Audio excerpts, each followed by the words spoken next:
agora pasamos a palabra a María José Queixán Vilas. Bos días. É o segundo ano que neste pleno municipal extraordinario intervimos as feministas independentes galegas. Este ano queremos darlle valor especial á intervención á publicidade como un veleno para as mulleres. Para as pensadoras do século XIX, como Pardo Bazán, o século XX estaba chamado a conseguir a liberación das mulleres. Lonxe estamos aínda de completar tan desexado obxectivo, pero houbo grandes logros en educación, en formación universitaria, en acceso a postos de relevancia, tanto políticos como culturais, como científicos ou laborais. Foise construindo un movimento de resposta social que propiciou certas liberdades que hoxe exercitamos.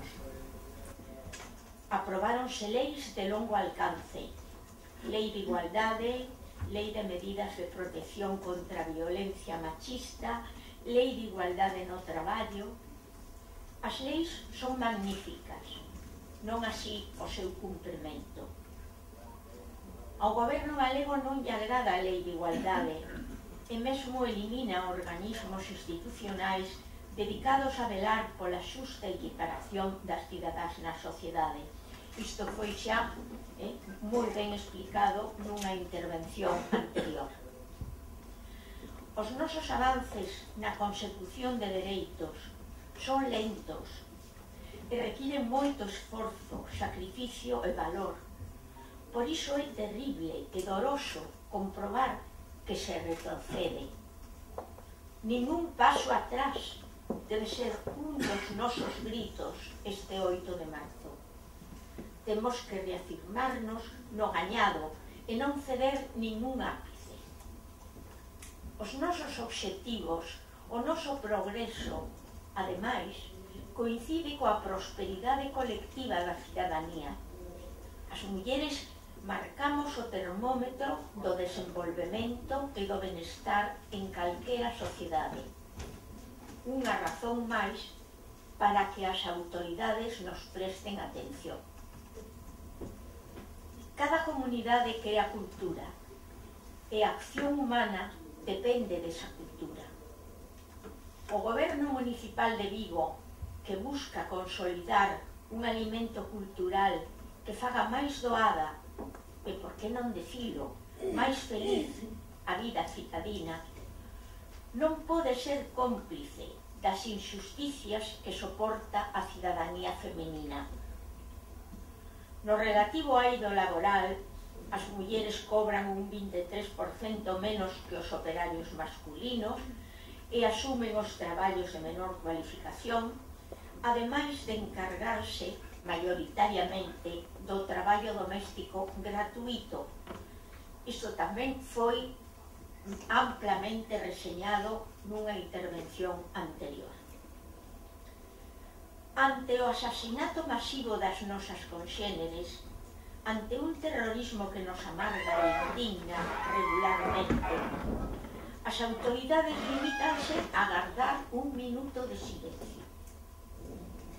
Cando ven ou asisten ás honras que se lles conceden ás víctimas de ETA ou aos soldados falecidos en acto de servicio, non sabemos que pensan. Non sabemos se lles acode a mente as víctimas da violencia de xénero, do que chaman lacra social, como se fose unha epidemia de peste, en lugar de ser a consecuencia dunha misoxinia cruel. Pero recoñecerán que as mulleres son mortas de segunda. Motivo fundamental do trato discriminatorio é o desprestixio, a infravaloración femenina. A iso contribúe en gran medida a manipulación da nosa imaxe nos media. Na televisión, nos xornais, no teatro, no cine, regalan corpos de cidadás, algunhas case nenas, en posicións de provocación sexual e con xestos lascivos para seren obxeto de satisfacción machista. Son a orixe da pornografía, da pederastia e da venda a prostituidores cunha linguaxe obscena de reclamo para os compradores de corpos de persoas. O desprestixio das cidadás é total. Pensemos que representacións equivalentes, tomando como modelo a individuos de outras etnias ou cores, sería acusado de racismo e legalmente impedido. Coas mulleres todo vale. Reciben aldraxes públicos de cotido. Por iso, o abuso, o maltrato e o asasinato é posible. Non hai respeto para unhas seres tan vilipendiadas. As feministas non comprendemos como as autoridades condenan as violacións, o maltrato, o crime, mentres consenten a vexación pública das cidadáns. Mesmo o minuto de silencio cando matan unha muller é unha hipocrisía. Se non se molestan en eliminar a publicidade indecente que deshonra as cidadás viguesas e envalentona a certos individuos a tomarse a revancha. As leis son correctas, pero faltan mecanismos de control que sancionen as transgresións. O Concello de Vigo, de acordo coa Concellería da Muller e o Consello Municipal da Muller, debería redactar un código deontolóxico seguindo os artigos da Lei de Igualdade, como, por citar algúns, artigo número 36, que obriga a velar por unha imaxe igualitaria, plural e non estereotipada de mulleres e homes. Artigo número 37, relativo á televisión, indica que debe reflexar adecuadamente a presenza das mulleres nos diversos ámbitos da vida social, utilizar a linguaxe de forma non sexista e transmitir o principio de igualdade e erradicar a violencia machista. Así mesmo, a televisión debe fomentar a relación con asociacións de mulleres para identificar as súas necesidades e intereses no ámbito da comunicación. Ningunha asociación que saibamos recibiu nunca unha consulta da televisión e asistimos indignadas ás aldraxes de certos programas que denigran a nosa imaxe. Unha desculpa que esgrimen as institucións é que non poden intervir nos medios privados, son nos públicos. Non di iso a Lei de Igualdade. Artigo 39, relativo á igualdade nos medios de comunicación social de titularidade privada. 1. Todos os medios de comunicación respetarán a igualdade entre mulleres e homes, evitando calquera forma de discriminación. 2. As administracións públicas promoverán a adopción por parte dos medios de comunicación de acordos de autorregulación que contribúan ao cumprimento da legislación en materia de igualdade, incluindo as actividades de venda e publicidade que naqueles se desenvolvan. Artigo 41. A publicidade que comporte unha conducta discriminatoria con esta lei será considerada publicidade ilícita.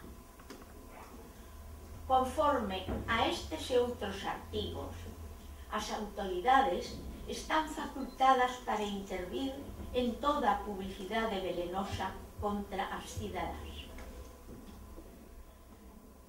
Para compensar a nefasta situación das cidadás galegas este 8 de marzo. Chegan noticias de fasto e quero introducir algo de optimismo neste discurso. Por un lado, as revolucións nos países árabes é unha novedade que debemos saudar con alegría, porque non hai mellor maneira para acabar a liberdade e a democracia que camiñar por ela. Nos sabémolo moi ben como cambiou a nosa vida cando as mulleres empezamos a camiñar pola democracia. E tamén sabemos moi ben que non hai tantos anos as nenas ían á escola, as nenas galegas ían á escola con velo e as mulleres tamén levaban pano. Con pano, quero decir, non con velo. Tamén hai outras luces de optimismo procedentes da ONU. Acaban de inaugurar a primeira axencia dedicada á muller, coa presidencia de Ban Ki-moon e o magnífico discurso da socialista Michelle Bachelet, a primeira muller que chegou á presidencia de Chile. A ONU considera fundamental a creación de organismos dedicados a facer recuar o machismo, na certeza de que ese retroceso será beneficioso en xeral, porque a desigualdade entre mulleres e homes, como xa expuxemos antes, impide avanzar no desenvolvemento, na paz, na seguridade e o cumprimento dos dereitos humanos. Desde a ONU van irradiar normativas que contribúan a proscribir os criterios de menosprezo das mulleres e a controlar que os dereitos humanos sexan unha realidade. Sería para as viguesas e vigueses un orgullo que as nosas autoridades municipais non agardaran as reclamacións da ONU para instaurar as súas normativas e o seu propio código. E tamén que os partidos inclúan eses dereitos nos seus respectivos programas electorais. Hoxe, Día Internacional da Muller do 2011, cúmprese un século de efeméride. Foi solicitado pola líder socialista alemá Clara Zetkin na Conferencia de Mulleres Socialistas celebrada en Copenhague en agosto de 1910. A iniciativa foi seguida por Alemanha, Suecia e Rusia. Máis dun millón de mulleres participaron públicamente na primeira celebración hai un século. En Vigo celebrouse en marzo de 1936, meses antes do alzamento fascista, convocada pola Asociación de Mulleres contra a Guerra e o Fascismo, nome que xa era un presaxio, un mal presaxio. Non se volveu conmemorar até marzo de 1975 como un signo fundamental da transición política neste país. Ese ano vaise tamén iniciar o feminismo activo e público na Galiza. Un século de conmemoración é moito, pero tamén pouco, cando se trata de desterrar a misoxinia instalada nas zonas máis primitivas dos cerebros masculinos e femininos. Necesitamos impulsos firmes da sociedade.